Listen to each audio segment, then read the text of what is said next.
Continuamos con la presentación del doctor Stevenson Marulanda sobre el hambre guayú. El doctor Stevenson Marulanda es el actual secretario de Salud del Departamento de La Guajira. Es médico de la Universidad Nacional de Colombia, especializado en cirugía general.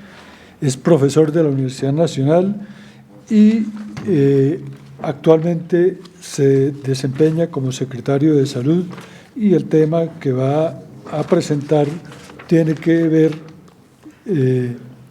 con el hambre en La Guajira, la problemática actual que ha llamado suficientemente la atención a todo el país. Sin embargo, como ustedes pueden ver, esto es un resultado de una serie de factores que hemos podido entender y conocer mucho mejor con las presentaciones anteriores. Doctor Marulanda. Bueno, muchas gracias, doctor. Buenos días para todos. Antes de empezar mi presentación, quiero agradecer mucho a la Academia Nacional de Medicina y a la Universidad Nacional por acompañarnos en esta problemática, haber ido a La Guajira en febrero y haber hecho este foro hoy aquí de discusión y de debate.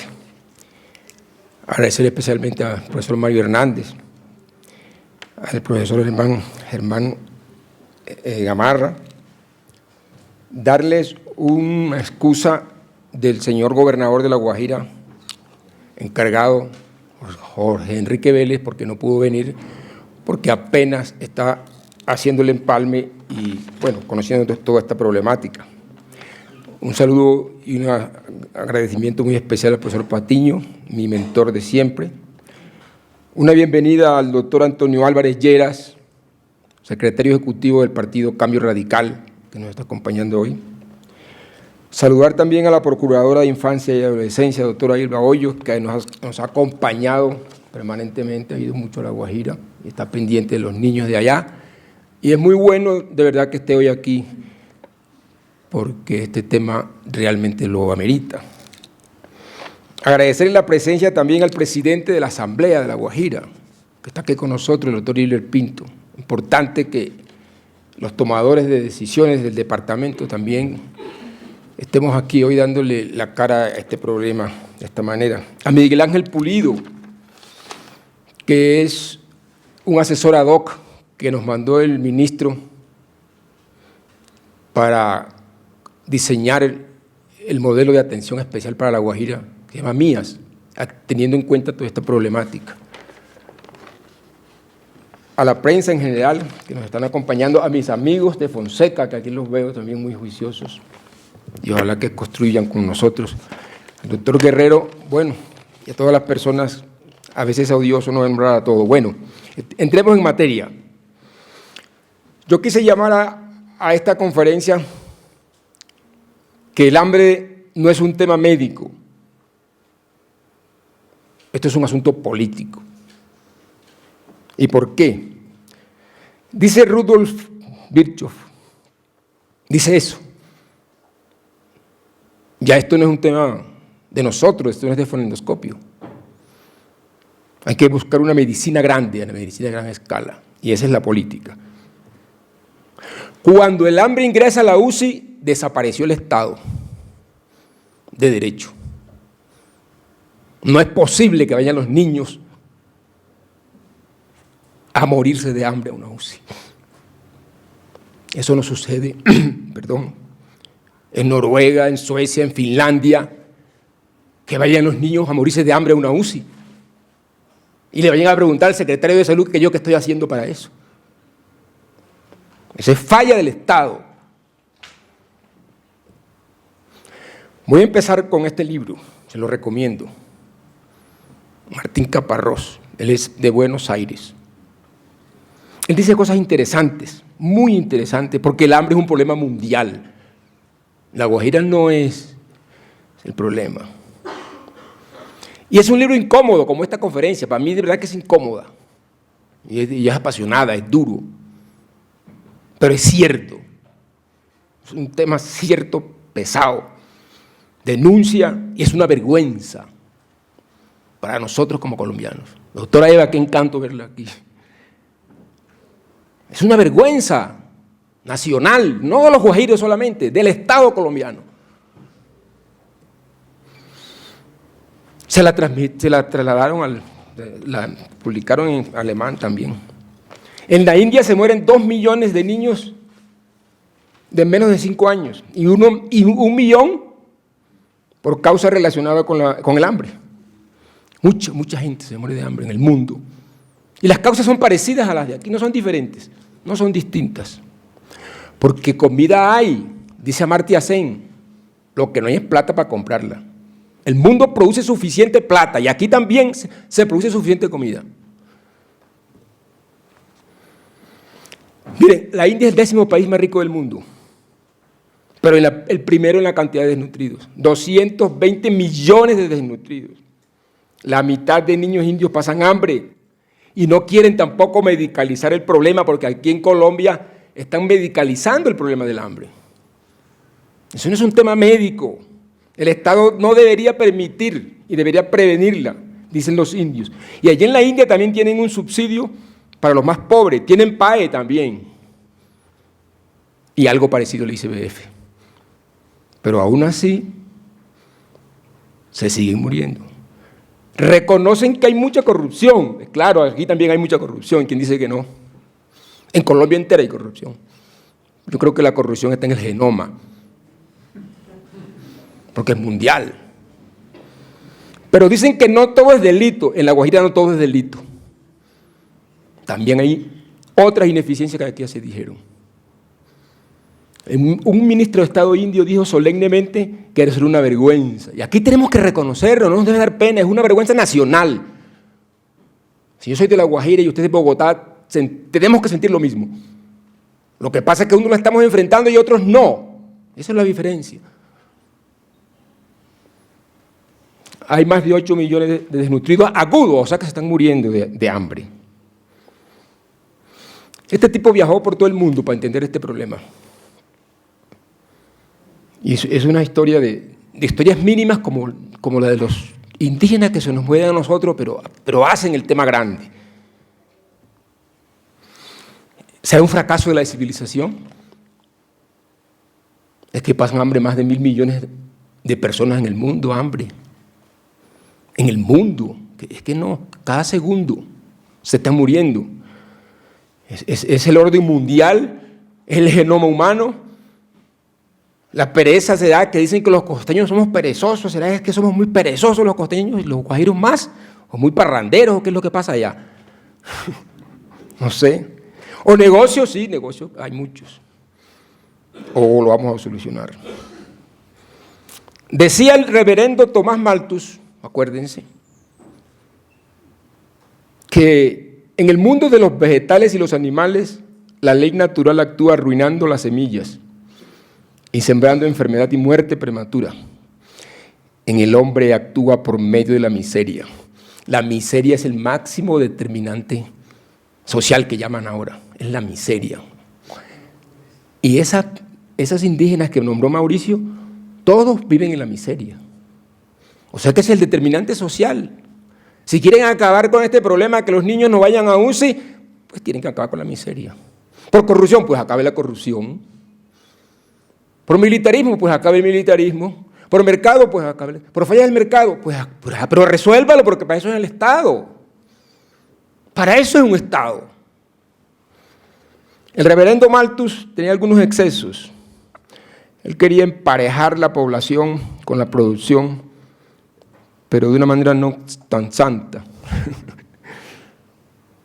Entonces después de la Segunda Guerra Mundial, ingresó al planeta Tierra el discurso de los derechos humanos universales. Entonces apareció el tema de los derechos fundamentales y apareció el tema de Anahuara, la equidad. ¿Cómo se dice? Sí. Equidad en guayú, ¿cómo es? Guanajuara.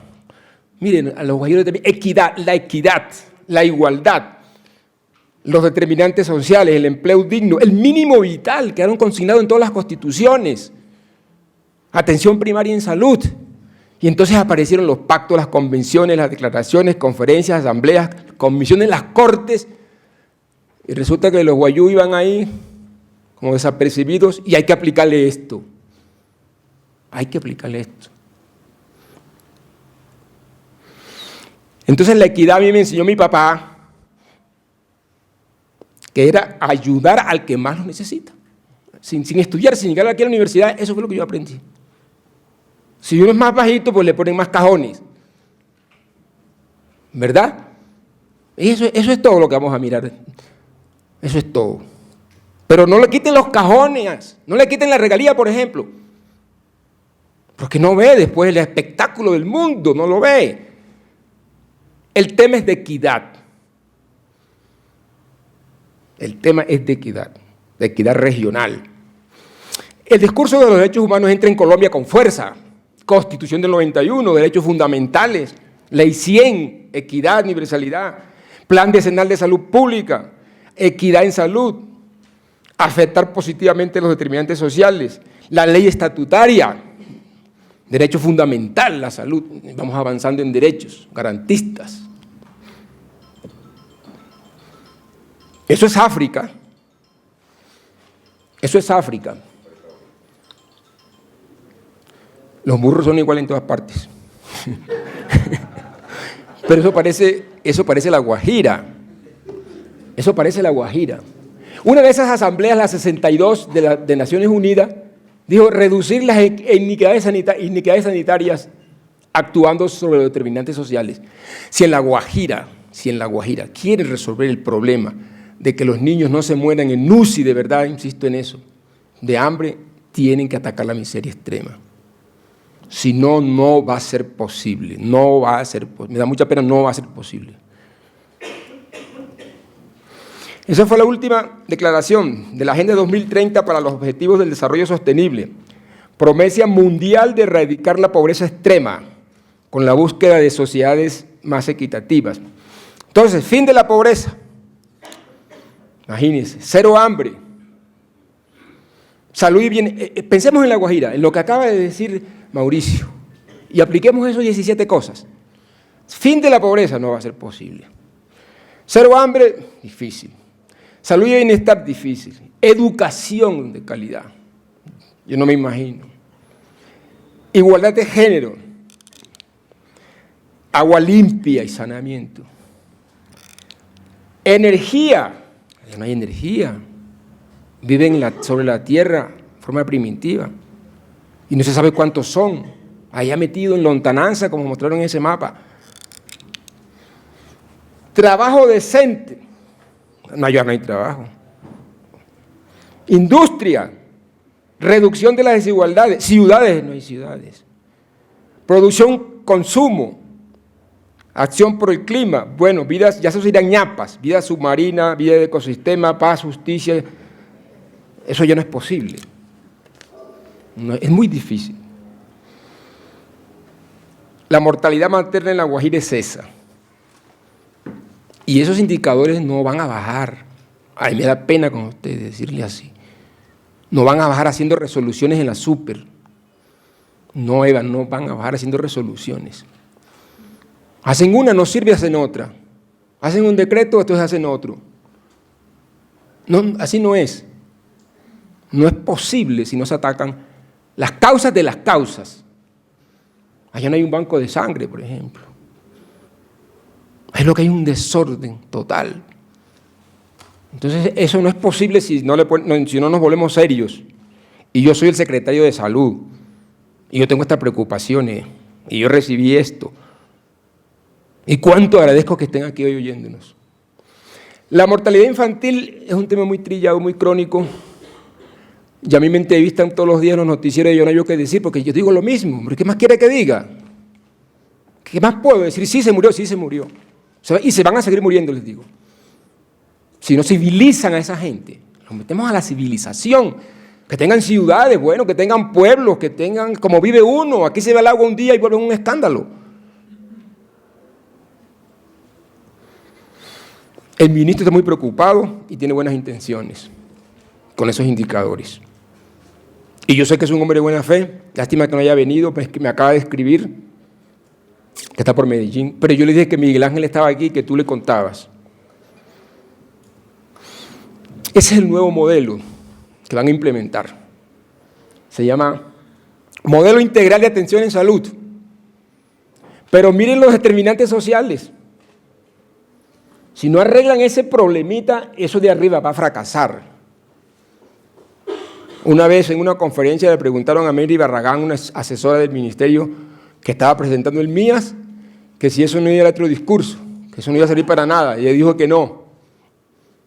A mí me preocupa mucho que sea otro discurso, si no actuamos sobre los determinantes sociales, porque tenemos la ruralidad, el problema de la dispersión, el autocuidado, el sistema de salud, pero lo que pesa más son los determinantes sociales.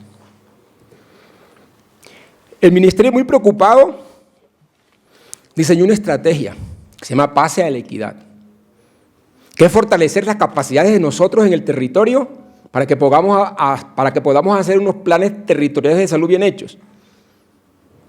Pero si no nos dan con qué, y si no intervienen, porque hay una ansiedad aquí en Bogotá, hay algunos medios ansiosos por intervenir la Guajira. Yo digo, pero ¿cómo la van a intervenir? ¿Qué tipo de intervención van a hacer? Ojalá que no nos vayan a mandar tampoco aquí gente que vaya a hacer cosas mal hechas allá, que aquí las hacen. No voy a decir nombre, por supuesto. Pero ¿cómo es la intervención? Van a tener que intervenir, son los indicadores, esto es lo que tienen que intervenir. Y si quieren mandar una persona de aquí, pero que intervenga esto y que intervenga la corrupción también. Que intervenga la corrupción, pero que tienen las herramientas para intervenirla, que la intervengan. Nosotros no estamos negando que no lo haya, solamente decimos que es un determinante social más, uno más, pero no es el único. Hay un observatorio para la medición y análisis de la equidad que no va a servir para mucho si no intervienen los indicadores. Este es otro libro que me encanta, porque leyendo este par de libros, El hambre y por qué fracasan los países, yo ahora me explico lo que está pasando en La Guajira, con estos dos textos. El primero es como más poeta, más humanista, y este es escrito por dos gigantes del desarrollo económico, dos economistas, Daron Acemoglu, o Deiro, será que dicen ellos, Acemoglu y Robinson. Son personas que dicen que si no se crean instituciones económicas y políticas incluyentes, los estados fracasan. Y las regiones también. Si a La Guajira no se le crean instituciones políticas y económicas incluyentes, pues el fracaso va a seguir. Ellos dicen algunas cosas. El fracaso de La Guajira, yo tengo que reconocerlo, pero es un iceberg. Lo que se ve son esos dos capirotes blancos. Yo no sé cuál es más grande, si la corrupción o la muerte de niños. Pero eso es lo que ve la gente, lo que de abajo no lo ven. Y eso es lo que yo quiero mostrarles. O sea, los determinantes sociales que están sumergidos y que no vemos. Ya Mauricio en cierta forma lo dijo. Me perdonan los calificativos, los adjetivos, pero de alguna manera tenía que ponerle mi subjetividad. Y dije, pobreza miserable no pro homine. O sea que no está defendiendo a los hombres, lo está matando. Es una pobreza miserable, el 98 punto y pico % de la gente de Uribia no tiene las necesidades básicas insatisfechas. DANE 2005, 98.5% de necesidades básicas insatisfechas de tanta gente. ¿Cuánto vale eso en plata? Regalías no alcanzan ni la minería, si así la Cerrejón fuera de nosotros y no fuera de los que la compraron. Eso vale mucho. Hambruna y sed criminales, ¿por qué? Porque matan gente todos los días.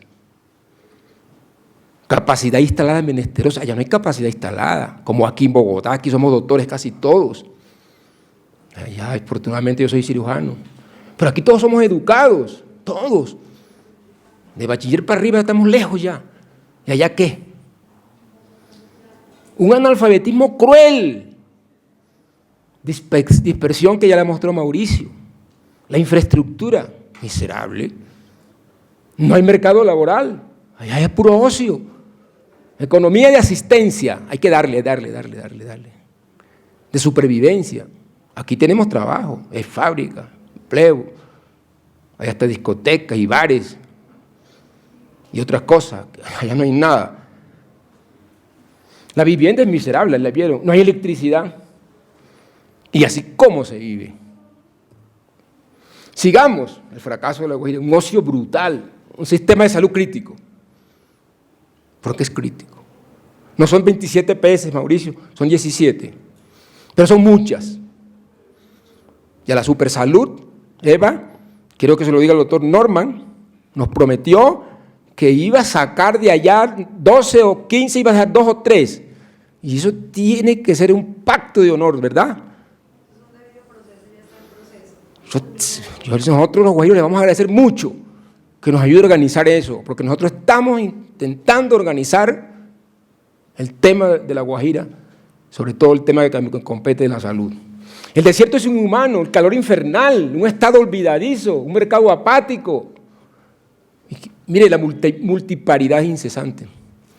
Esos son problemas que ellos calculan porque ellos saben que se van a morir unos, entonces tienen muchos. Es una adaptación darwiniana y por eso han sido exitosos demográficamente. Una frontera absurda, le puse inmadura, porque mucha gente viene de allá. Capital social de ignorantes, poder político vaporoso, esto es importante. El poder político de La Guajira, ¿por qué digo vaporoso? Porque el Senado es nacional y nosotros los guajiros no tenemos cómo competirle a los aspirantes al Senado de la República que van a buscar votos allá, y lo voy a decir duro, a comprar. Los guajiros no tenemos senador. Yo fui candidato, salieron 170,000 votos de La Guajira, yo saqué 4,000. Eso es inequidad, inequidad. Entonces el poder político se necesita, porque el poder político va de la mano con el desarrollo. Son de las grandes inequidades. Nacionalizaron, digo yo, el lomo y departamentalizaron el hueso. Y eso es lo que venimos a hablar. Poder político vaporoso, se pierde, se evapora. Todo es monstruoso y masivo, iniquitativo y desigual, según las palabras de Mauricio Ramírez. Oye, eso es muy reseco, eso no produce. La productividad por hectárea en La Guajira en 1997 era del 8.5 de la del Quindío. Mucha pobreza de los suelos. Y si es más para arriba, que ya hay tierras como del Sahara, es 0. ¿Y por qué nos quitan las regalías con tanta pobreza? Para traérselas para acá, para darle a otros departamentos que tienen tantos regalos divinos de verdad de Dios. Esas son las inequidades. Si queremos hablar en una sola frase de lo que está pasando con La Guajira, una sola palabra, yo diría inequidad. Y en guajiro se dice anáhuara. Miren, Uribia es más grande que el Atlántico, el solo municipio. Y tiene mucha gente viviendo en esos ranchos. De ahí saldrían 17 municipios como Soledad. Pero allá no hay alcalde, no hay alcantarillado, no hay nada. Eso es lo difícil. ¿Por qué se parecen el Chocó y La Guajira? Somos paraacadémicos, digo yo a veces.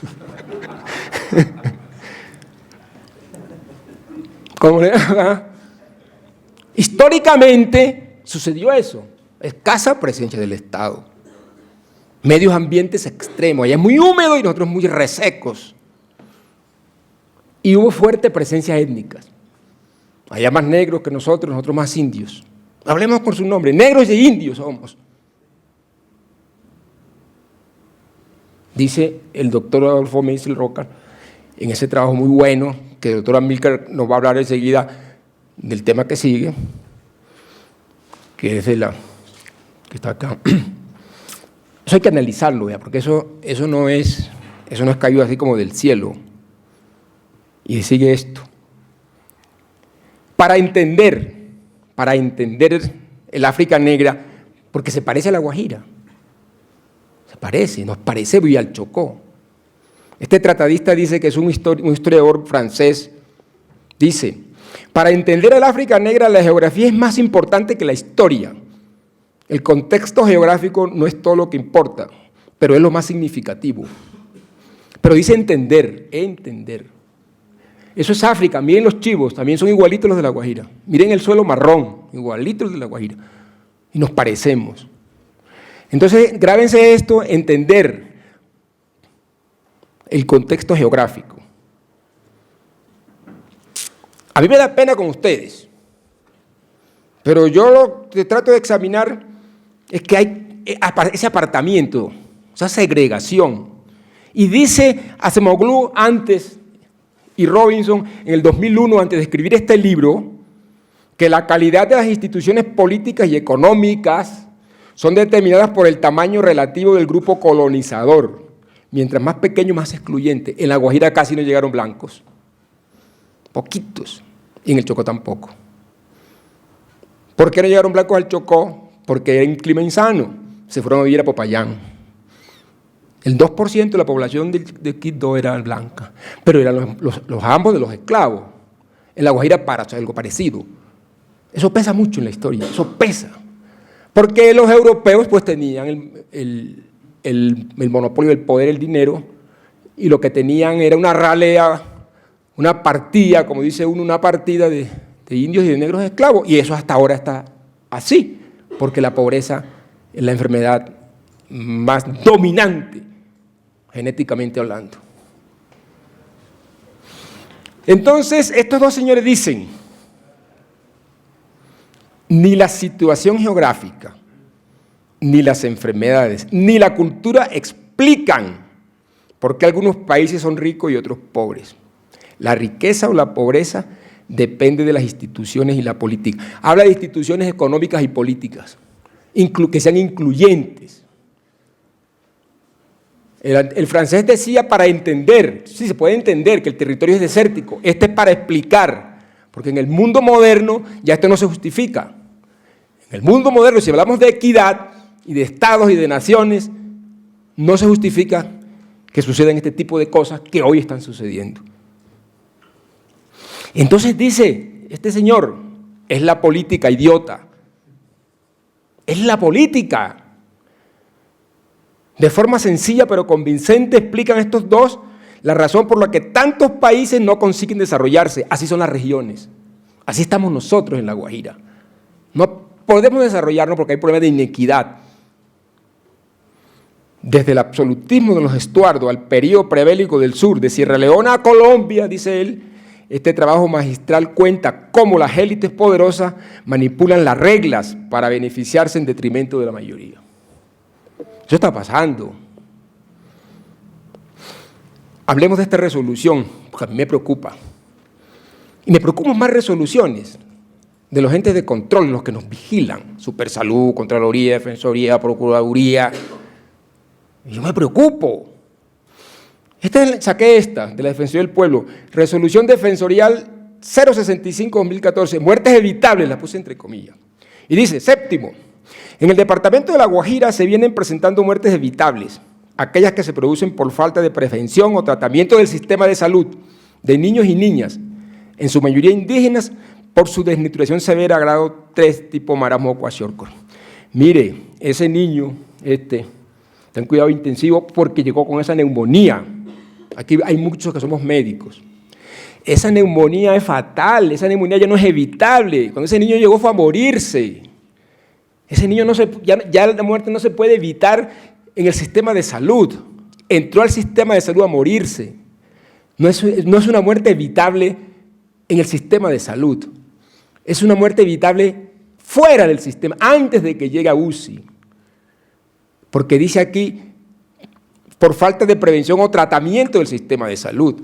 Mire, esa es una neumonía trilobar, en un niño supremamente desnutrido, sin defensas. Lo masacran las bacterias. Ahí no hay antibiótico de cuarta generación que pueda combatir. Ese niño ya se murió, químicamente está muerto cuando llegó al sistema de salud. No es evitable en el sistema de salud, es evitable en el sistema político y económico del país. En el Estado social de derecho es que es evitable esa muerte, no en nosotros, los médicos. Entonces ahí tenemos muerte evitable. ¿Dónde? A ver, ¿dónde? ¿Cómo y cuándo? ¿Dónde? En el sistema de salud ya no. Esa muerte evitable es aquí en este rancho. Esa muerte es evitable aquí si mejoran esa precariedad y esa hambruna que se está muriendo la gente allá. Pero no vengan a decirme a mí, secretario de Salud, que yo los estoy dejando morir en cuidados intensivos, que porque van a cuidados intensivos y que no sé qué cosa. Y cada vez que me ponen un micrófono me aterro, me provoca salir corriendo. Bueno, vamos a hablar de este tema y que para resolver estos problemas debe ser dándole a los individuos la posibilidad de ser autosostenibles. Y me gusta el concepto de soberanía alimentaria, distinto a asistencia. Y la soberanía alimentaria, este es un derecho, una declaración, pero me perdonan que no tengo el sitio, la ciudad, se me olvidó. Y dice, es el derecho de los pueblos a alimentos nutritivos y culturalmente adecuados, accesibles, producidos de forma sostenible y ecológica, y el derecho a decidir su propio sistema alimentario y productivo, es decir, a cultivar ellos mismos. Eso vale mucha plata en La Guajira, eso es en La Guajira. Esa es la secretaria de Asuntos Indígenas, se llama Margarita Pimienta. Ahí hay una huerta casera y la tierra de La Guajira es muy buena, tiene todos los minerales vírgenes. Solamente le falta el solvente universal para que haya fotosíntesis, clorofila, agua, para que disuelva. Pero está intacta desde antes de llegar Colón, no se han metido con eso, no necesita abonos ni nada. Eso es maíz y hay yuca también. Y eso es lo que necesitamos para esta gente, que los mercados sean incluyentes, está hablando de Acemoglu y de Robinson, que sean instituciones incluyentes, que defiendan los intereses de e incluyan a las futuras generaciones. La soberanía alimentaria da prioridad a las economías locales y a los mercados locales y nacionales, y otorga el poder a los campesinos y a la agricultura familiar, la pesca artesanal. Allá llegan los vikingos de Cartagena a barrer toda esa zona marítima, a pescar con unas grandes redes, unos buques inmensos, y se lo llevan para Cartagena y los procesan. Los vikingos se llama la compañía. Y así se llevan todo, y esta gente muriéndose de hambre, no es justo. Entonces, sobre la base de la sostenibilidad medioambiental, social y económica. Nosotros hicimos mucho ese trabajo, ya. Eso nos sirve, repartirle alimentos a la gente como asistencia. Como asistencia, la asistencia es distinto el concepto de asistencia alimentaria a la soberanía alimentaria, que es esto: garantiza que los derechos de acceso y la gestión de la tierra, de los territorios, del agua, que no desvíen más ríos, por ejemplo, y que ellos tengan su propia manera de hacer las cosas. Yo estuve en una visita y esto es lo que necesita La Guajira. Esos son paneles solares. Esa agua es potable, yo la estoy tomando, no es tan pesada. Pero eso vale un recurso. Aquí eso es yuca, allá hay tomate, allá hay caña, y miren los animales en muy buenas condiciones. Esto es lo que hay que hacer, esto es lo que necesita La Guajira. Lo que pasa es que eso es monstruoso, eso es inmensamente costoso, pero a eso que hay que apuntarle. Y va a ser un proceso largo, que desde Rojas Pinilla, cuando puso los molinos, hasta ahora el presidente Santos han vuelto a mirar a La Guajira. Entonces lo que se necesita para resolver el problema, que los niños no vayan a la SUSI, perdónenme, es esto. Conclusiones. Ahora sí, equidad. Este es un resumen de estos dos libros, estas conclusiones. Para yo hacer estas conclusiones tuve que estudiar estos dos libros. La equidad compensa la desigualdad, alivia sus formas extremas, es una desigualdad razonable y mesurada, propende por una mínima igualdad. Mejor dicho, nadie debe morir por problemas que tienen solución, menos de hambre. Eso sería de equidad. Conclusiones.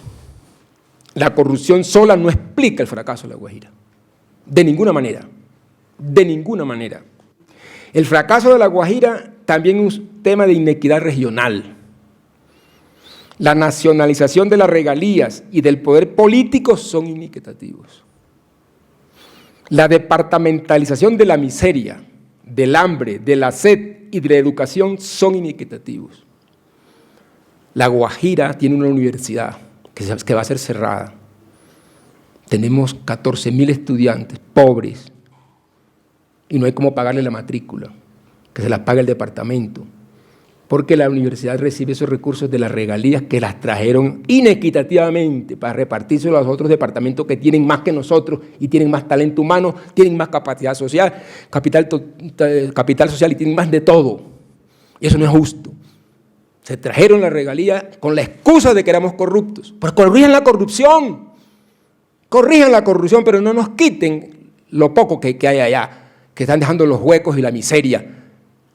90 millones de dólares se están pagando de deuda y se van a pagar con plata de la regalía, Ahora somos pobres, pero con deudas de ricos. Me perdonan Cundinamarca y Atlántico, pero se me ocurrió con el Atlántico. Pero mire, La Guajira es chiquita, pobre. ¿Por qué le quitaron los cajones? Vamos a ponérselos otra vez, los cajones de la equidad. El distrito de riego, ¿qué es el distrito de riego? Que tenemos cuántos millones de litros de agua evaporándose en una represa.